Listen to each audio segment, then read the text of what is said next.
ran into folks.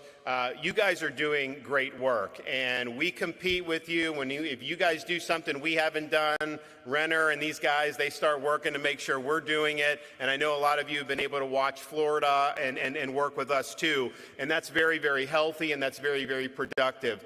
All the good policy in this country are being done by state legislators that have a conservative majority. So thank you for supporting freedom in this country and preserving it against a lot of hostile forces.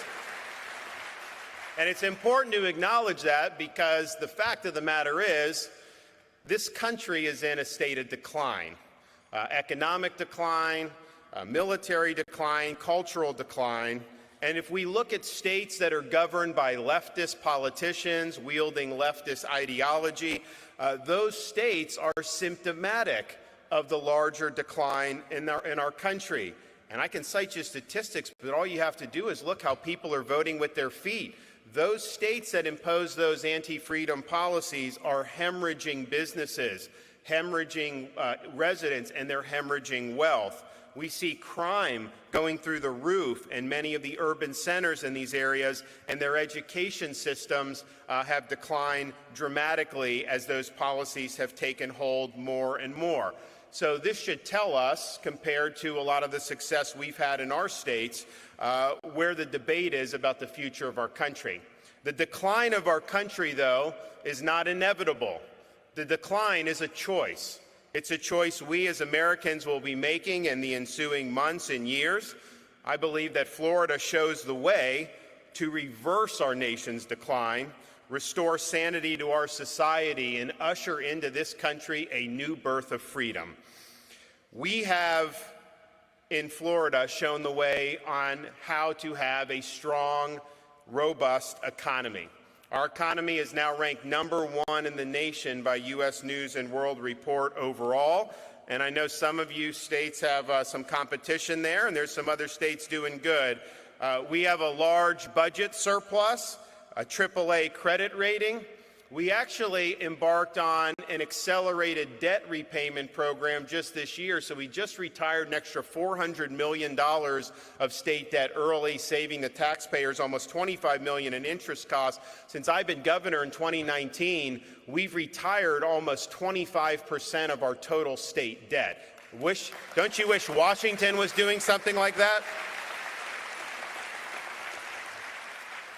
Florida ranks #1 in new business formations. Our unemployment rate is the lowest amongst all large states and way, way below the national average. We've ranked #1 for economic growth amongst the big states since I've been governor, and we just concluded a legislative session where we provided a record amount of tax relief in the billions of dollars. I think the record prior to me becoming governor was a few $100 million in a year. We just racked up $2.7 billion in tax relief in one legislative session.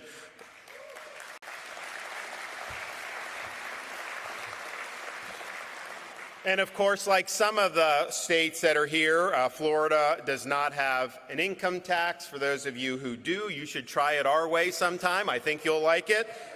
We also have one of the lowest per capita tax burdens in the entire country. So we're proud of all of that. But at the end of the day, we would not have been able to lead on the economy. I think we've had more wealth move into Florida in the last 3 years than has ever moved into a single state over a similar period of time in all of American history, if you can believe that. But none of that would have happened had we been not willing to buck the orthodoxy when it came to the COVID-19 pandemic measures and lockdown measures.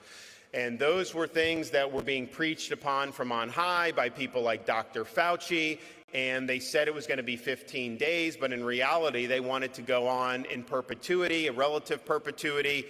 And they probably would have gotten away with it if states like Florida had not said, no, we're gonna go a different way. So we said very simply, people have a right to work, businesses have a right to operate, and kids have a right to be in school in person 5 days a week. And that's just the way it's going to be. Fauci doesn't care about your freedom. He doesn't care about your job or your business or the education.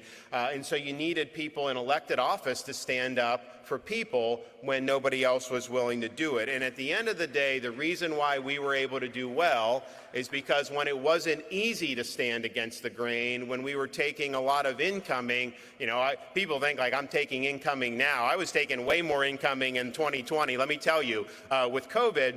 And it's easy just to go with the crowd. It's easy to say, well, the bureaucrats are telling me we can't do any of that, and so it's not up to me. You can do that, or you can lead, and you can put the freedoms and the jobs of the people you represent over any short-term political considerations. And so that's what we did. We fought for the people of this state when nobody else was willing to do it.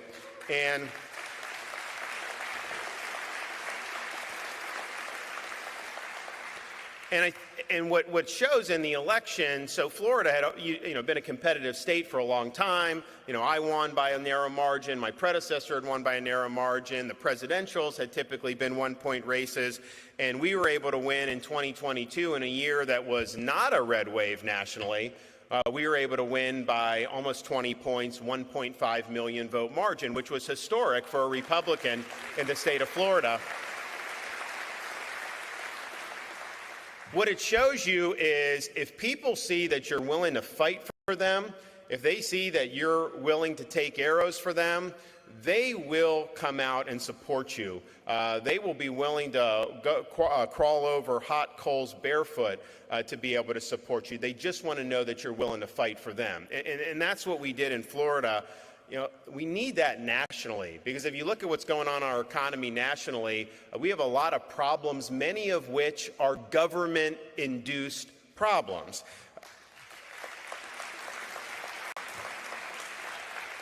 We're in an era of persistently high prices and inflation. When they say inflation is slowed, the prices are not coming down. They're just going up at a lower rate. Why is this happening? Because government, starting in March of 2020, with the COVID and the Fauci lockdowns, borrowed, printed, and spent trillions and trillions and trillions of dollars. And I think it's been said that there's nothing more expensive than free money, and what we've seen in the last few years shows that that's the case. The fact of the matter is, if you could just borrow and print and spend without any limit, why not just do 30 trillion or 50 trillion, right? We'd all live happily ever after. But we all know that is not the way this works, and that the bill comes due. So now you're in a situation where you've had persistently high inflation.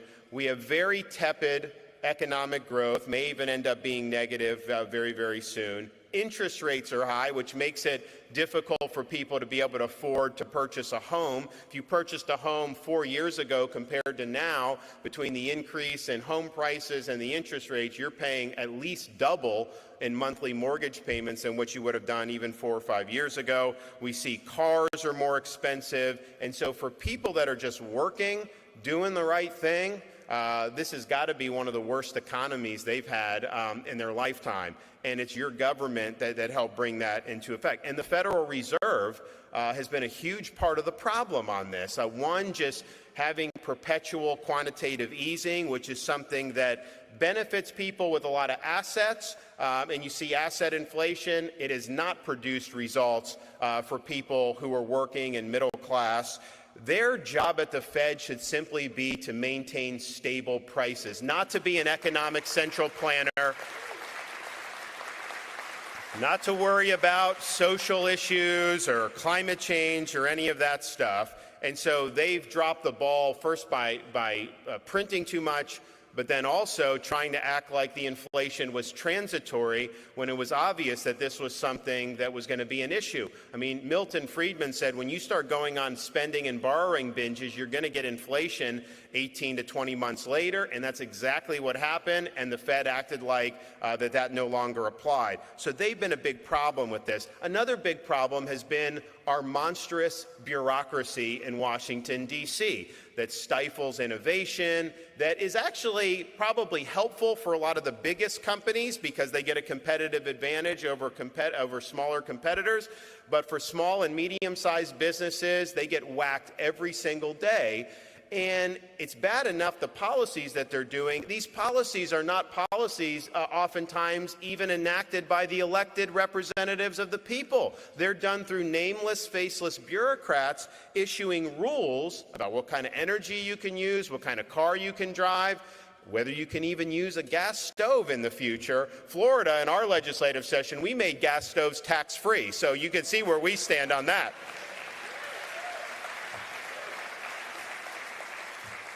But they're exercising massive amounts of power through a fourth branch of government, which is not constitutionally accountable to the electorate. Our founding fathers did not design a system like that. They knew that it would abuse its power. So we really have a mission in front of us to reconstitutionalize this government and to no longer have a fourth branch of government, but to return to three branches of government, which is what the founding fathers envisioned. And why is that important? Yes, thank you. And why is that important? Because part of the reason we have tepid growth and have had tepid growth for a long time in this country is because government is choking off a lot of the creative energy in our economy in a lot of these sectors. We need to get back to 3% growth in this country or more. And if we can't do that, we're not going to ever fix our budget problems. We're not going to be able to compete with China and the CCP. So everything we do needs to be geared towards opening up the ability to grow more. You're never going to be able to hit those growth targets with the regulatory monstrosity that we have in Washington, D.C. So you want to talk about draining the swamp? That's where you start with that bureaucracy.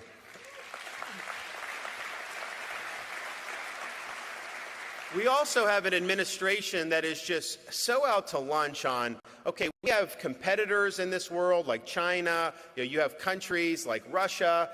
The last thing you would want to do, knowing the picture that's going on, is to kneecap your own domestic energy production. And yet that's exactly what we're trying to do. So we need to open up our ability to produce our own energy, use the resources that we have.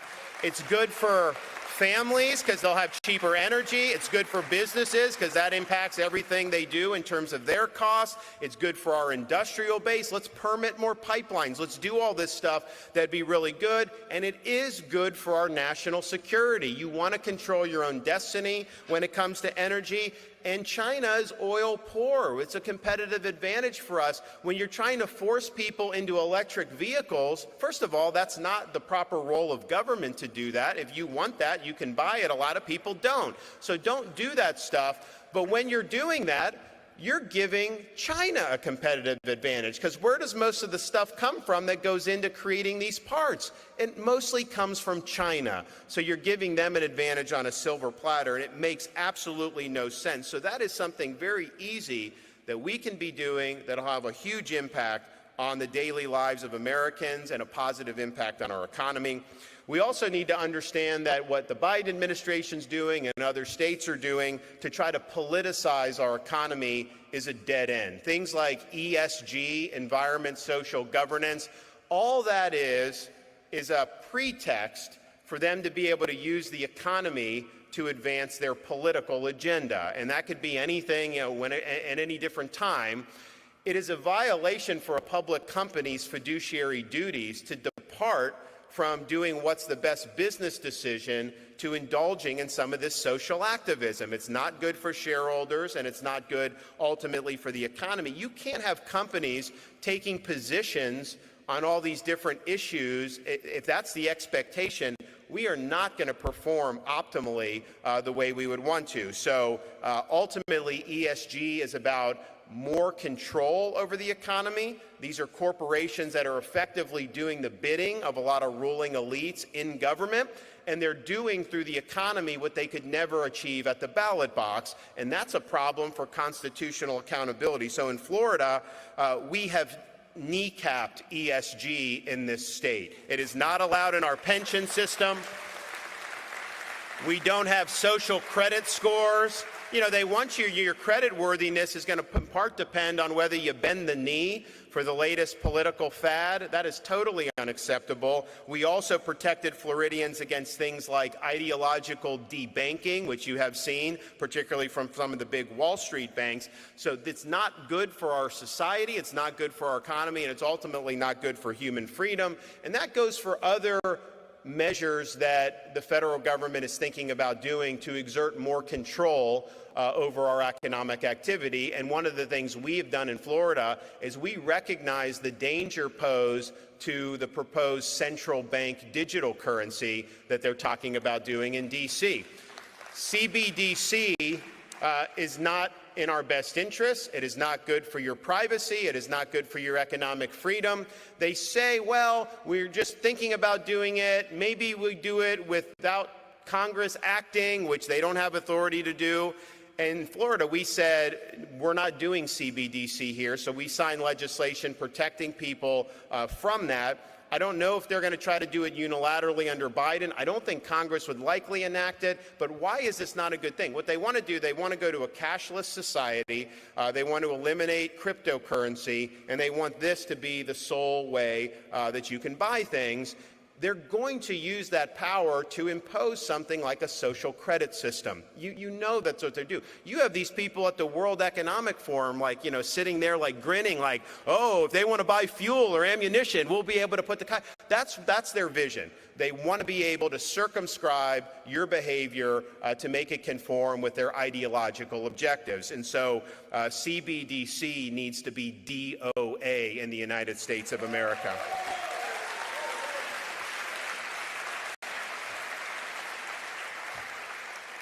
We also need to recognize that threats to this country from like China are not limited to military threats. The competition with China, our adversarial relationship with China is a tough problem because of the economic dependence that has developed in this country. When COVID hit, almost everything we needed was made in China. We could not get everything we need to function as a country right now without relying on China. That is not a healthy place to be. And if you look at the China policy over the past many decades, you know, China has gotten very, very rich. China has become a manufacturing superpower. They've built up their military to where they're the second strongest military in the world, bar none, competing with the United States. Their GDP is actually forecasted to pass ours within the next 5 or 10 years. We've never had a peer competitor in any of our lifetimes that had a bigger and stronger economy than we did. When you look at the Soviet Union, that was primarily an ideological confrontation. Yes, military in the sense of the nuclear standoff, but their economy was a pittance compared to the American economy. We now have a competitor that could potentially surpass us. And so we can't let that happen. I mean, we have to win, but the way we win and they lose is to recognize we've got to do more of this in the United States. You can't subcontract out key parts of your economy to your top threat and your top adversaries. And we've recognized that in Florida. We signed legislation prohibiting the purchase of land by the CCP and its related entities in our state. They want to buy farmland, they want to buy land near military bases and other strategic locations. That is not going to work in the state of Florida. We're going to continue to keep this a freedom zone.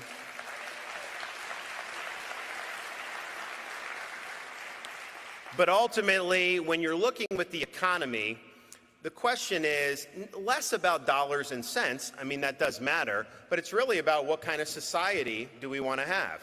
During COVID, when we had this, what I was seeing happening was a massive transfer of wealth from working class people and small businesses to some of the biggest entrenched corporations in the world, like Apple and Google and Facebook.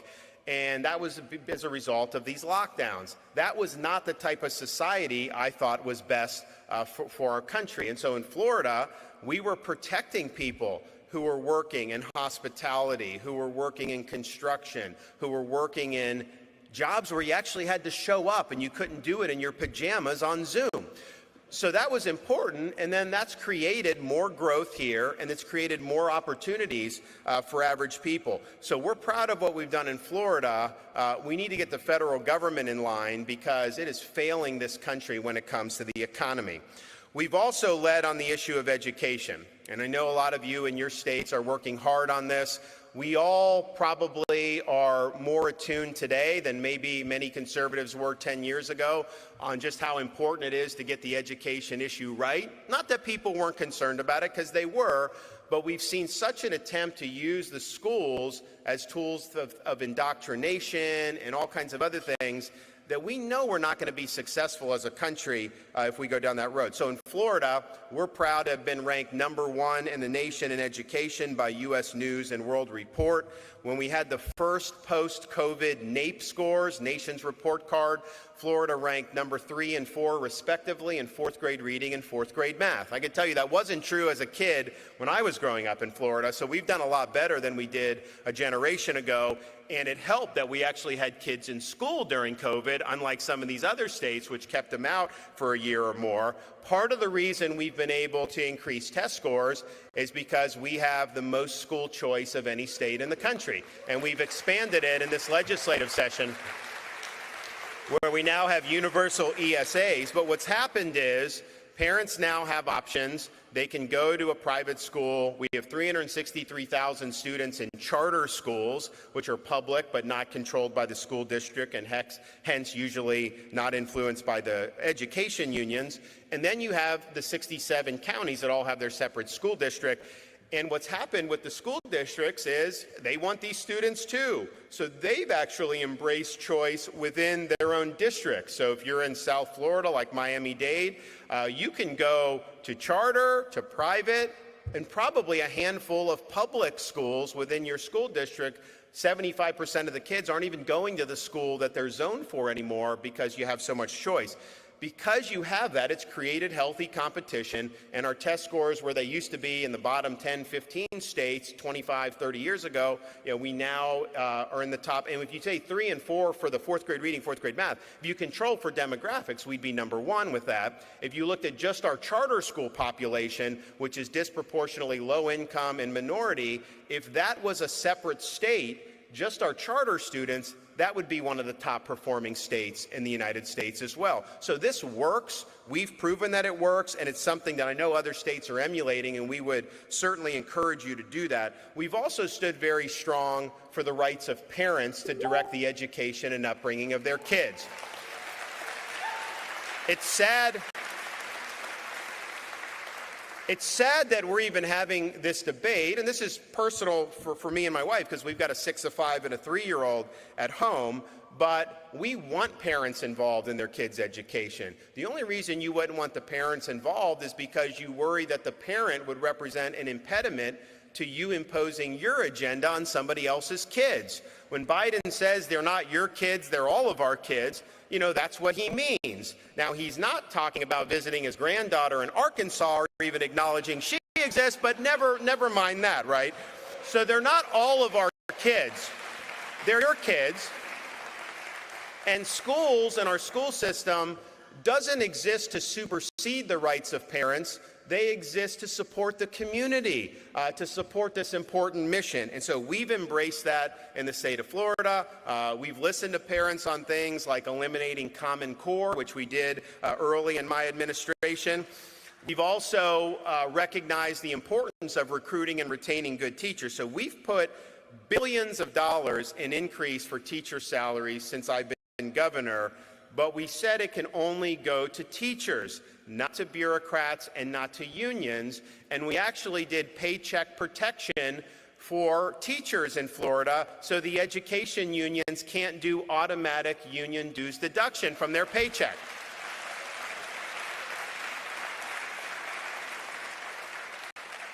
We've also drawn a very clear line in the sand. The purpose of our school system is education, not indoctrination. We want to have schools teach the basics. And so that's why we fought to do things like not have gender ideology in kindergarten, where they're telling students that they were born in the wrong body or that their gender is a choice. And we've stood up to the left and the media and even big companies down the road here to make sure that we are standing on the side of parents and standing on the side of the innocence of our children. And that is a line we in the state of Florida are not willing to cross. We are going to stand up for our children. You also see, and you've seen the left try to demagogue that, you get to this point. So we have curriculum transparency. You can come in, parents know what's being taught in the school. And unfortunately, there are things that are totally inappropriate that are being put, particularly in these early grades, things that are pornographic, for example. Now, if you walked into a fourth grade classroom and someone was playing an X-rated movie, you would take that movie out and that would not be appropriate. No one would say that you've banned that movie from society. So when they try to do book ban, that's a hoax. Nothing's being banned in Florida. You can do whatever you want as an adult, but to inject that into a fourth grade classroom, is wrong. Adult material shouldn't be in a fourth grade classroom. You want to look at adult material? Go watch Hunter Biden's laptop for all I care, but don't do it to our kids. So that's a hoax, and we fought back against that. They also now have we, a couple years ago, did a law to prohibit critical race theory from our K through 12 schools, because we don't want them to use history and distort it to support a modern day agenda. You teach the facts. And so as part of that, they actually accused at the time, because you don't want CRT, you don't want anyone to learn about African American history, which that was a lie. And so we had the Department of Education, or the State Board of Education, had a working group of African American history scholars that really beefed up Florida standards. I mean, probably the most dramatic anywhere in the country. And you now have people like Kamala Harris trying to perpetuate a hoax, saying that these African American history scholars, many of whom were black, some of them who descended from slaves, are creating a curriculum saying it was good? Are you kidding me? Who believes such nonsense? And so it's a total hoax, and it shows you, though, why are they doing that? Why would they come down, when you have all these other problems, come down to Florida and lie about something that's readily checkable if you just look at how robust the standards are?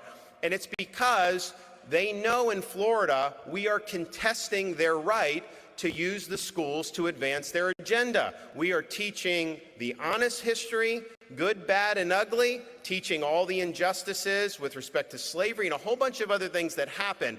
But that's not good enough for them. They want to wrap that in and be able to use that to advance their modern agenda. And these scholars were not interested in that. All they wanted to do was provide the facts.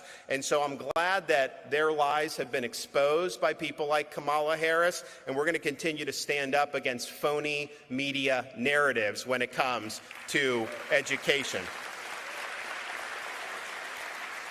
Final topic on education. We are also reforming higher education in the state of Florida.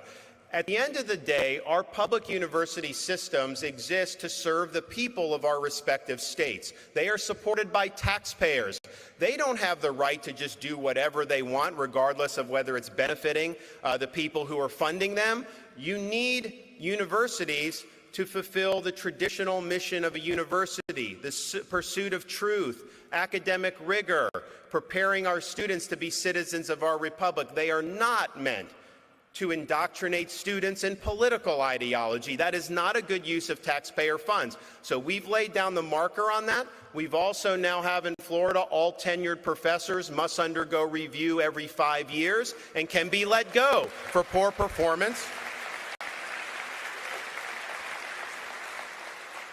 And we just signed legislation that the legislature passed that we've nixed this whole idea of DEI in our public universities.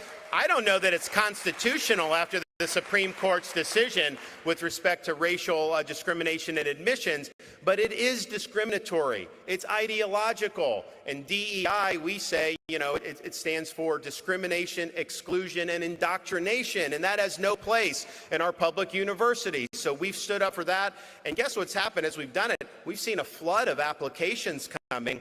The media will say, oh, some of these professors are leaving like new college. Like, isn't that is that a brain drain? Well, if you're a professor in Marxist studies, That's not a loss for Florida if you're going on. And trust me, I'm totally good with that. But at the end of the day, I'll just leave you with this thought. When we're fighting the good fight, when we're fighting for freedom, you're fighting against the tide of the federal government, the corporate media, the institutional left, even sometimes people who claim to be on our side aren't willing to stand up for what's right when it really counts. And so at this stage, and the battles in front of us, really calls for leadership, and it calls for courage under fire. Because when you're standing up to do the right things, some of the things you all have done in your legislatures, what we've done in Florida, you are going to face blowback. They're going to sling arrows at you. They're going to call you names. They're going to lie about you. They're going to smear you. And the question is, are you going to stand your ground, or are you going to fold under those circumstances? In Florida, we stand our ground. We stand for truth. We stand for what is right, and we do not back down under fire. I appreciate what you guys are doing. Thank you all. God bless you. God bless your states, and God bless these United States of America. Thank you so much. Thank you. God bless you. Godspeed.